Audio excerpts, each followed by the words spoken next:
We are going to find the value of 5 plus 5 minus 20 divided by 2 times 5.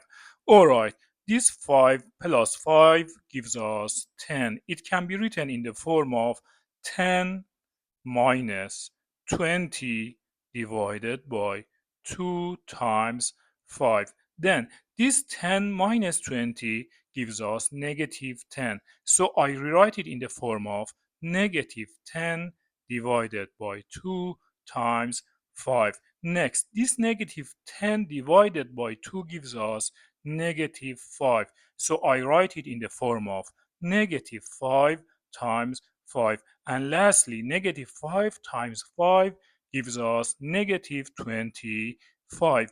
If your answer is negative 25, you are wrong. Why? Because to solve this type of questions, we need to follow a set of rules that is called the order of operations. The order of operations can be remembered by PEMDAS. Each letter stands for different operation. P stands for parentheses, E stands for exponent, M multiplication, D division, A addition, and lastly S subtraction. Remember, multiplication and division share same level, also addition and subtraction. Now we are going to follow this PEMDAS to solve this question one more time.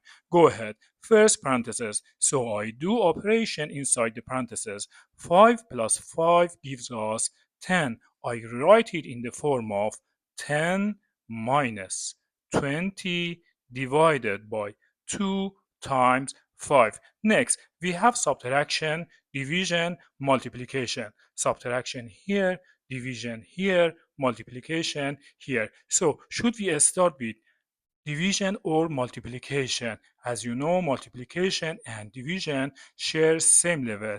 Remember, in this case, when we have division and multiplication in one equation, you need to start your work from left and go to the right. So left one, in this case, division. First, I do division.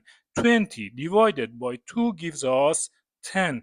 I rewrite it in the form of 10 minus 10 times 5. Next, subtraction, multiplication. First, we need to do multiplication. 10 times 5 gives us 50. So it's gonna be 10 minus 50. As you know, 10 minus 50 gives us 40. And this is your answer.